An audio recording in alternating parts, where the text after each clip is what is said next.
ಊದಿಸಿ ನಡೆಯುತ್ತಿರುವ ಪ್ರತಿಭಟನೆ ತಾರಕಕ್ಕೇರುತ್ತಿದ್ದಂತೆ ಜಿಲ್ಲಾಡಳಿತ ಪ್ರತಿಭಟನಾಕಾರರ ಕೆಲ ಬೇಡಿಕೆಗಳನ್ನು ಈಡೇರಿಸಿದ್ದು ಪ್ರತಿಭಟನೆ ತಾತ್ಕಾಲಿಕವಾಗಿ ಅಂತ್ಯಗೊಂಡಿದೆ.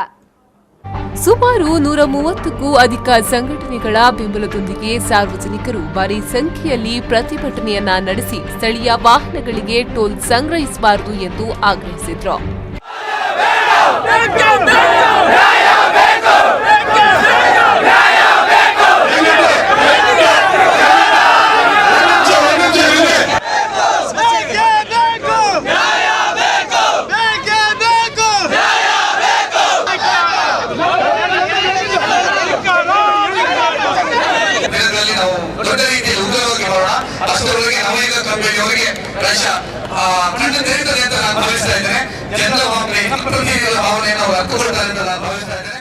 ಜಿಲ್ಲಾಡಳಿತ ಮಧ್ಯಾಹ್ನದ ವೇಳೆಗೆ ಸಂಸದರು, ಶಾಸಕರು, ಹೋರಾಟ ಸಮಿತಿಯ ಸದಸ್ಯರು ಹಾಗೂ ನವಯುಗ ಸಂಸ್ಥೆಯ ಜೊತೆಗೆ ಉಡುಪಿಯ ಪ್ರವಾಸಿ ಮಂದಿರದಲ್ಲಿ ಸಭೆಯನ್ನ ಆಯೋಜಿಸಿತ್ತು.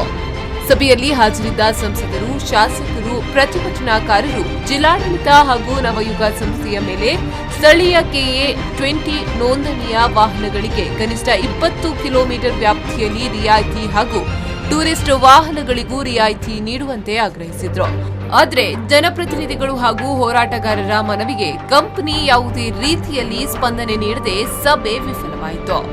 ಸಭೆಯಲ್ಲಿದ್ದ ಜಿಲ್ಲಾಧಿಕಾರಿ ಹಾಗೂ ಜಿಲ್ಲಾ ಪೊಲೀಸ್ ವರಿಷ್ಠಾಧಿಕಾರಿಗಳು ಕನಿಷ್ಠ 5 ಕಿಲೋಮೀಟರ್ ವ್ಯಾಪ್ತಿಯ ಖಾಸಗಿ ವಾಹನಗಳಿಗಾದರೂ ಉಚಿತವಾಗಿ ಬಿಡಲು ಮನವಿ ಮಾಡಿದ್ರು.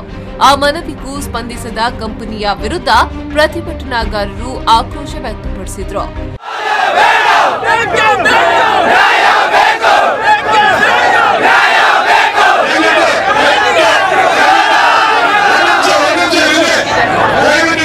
ಬಳಿಕ ಜಿಲ್ಲಾಧಿಕಾರಿ ಮತ್ತು ಜಿಲ್ಲಾ ಪೊಲೀಸ್ ವರಿಷ್ಠಾಧಿಕಾರಿಗಳ ನೇತೃತ್ವದಲ್ಲಿ ಕಂಪನಿಯ ಪ್ರತಿನಿಧಿಗಳು ಪ್ರತ್ಯೇಕ ಸಭೆ ನಡೆಸಿ ನಿರ್ಧಾರ ಪ್ರಕಟಿಸುವುದಾಗಿ ಹೇಳಿದ ಬಳಿಕ ಹೋರಾಟಗಾರರು ಮತ್ತು ಶಾಸಕರು, ಸಂಸದರು ಮರಳಿ ಪ್ರತಿಭಟನಾ ಸ್ಥಳಕ್ಕೆ ಆಗಮಿಸಿದ್ರು.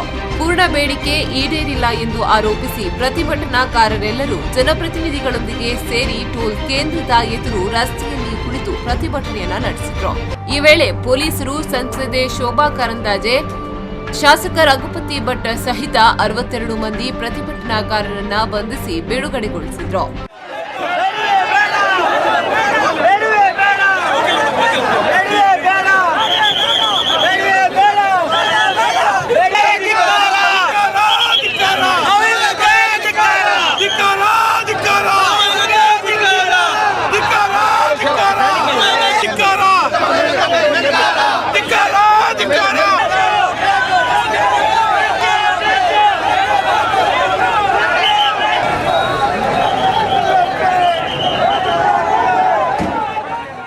ಸಂಸದೆ ಶೋಭಾ, ಶಾಸಕ ರಘುಪತಿ ಭಟ್, ಹೋರಾಟ ಸಮಿತಿಯ ಪ್ರತಾಪ್ ಶೆಟ್ಟಿ, ವಿಠಲ್ ಪೂಜಾರಿ, ರಾಜೇಶ್ ಕಾವೇರಿ, ಆಲ್ವಿನ್ ಅಂದ್ರಾದೆ, ಪ್ರಶಾಂತ್ ಶೆಟ್ಟಿ ಮೊದಲಾದವರು ಪ್ರತಿಭಟನೆಯಲ್ಲಿ ಪಾಲ್ಗೊಂಡರು.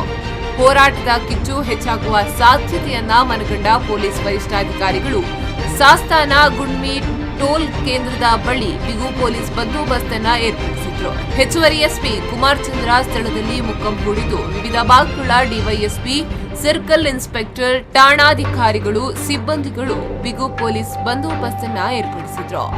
Srikanth ಹೆಮಾಡಿ, V4 News 24/7 Kundapura.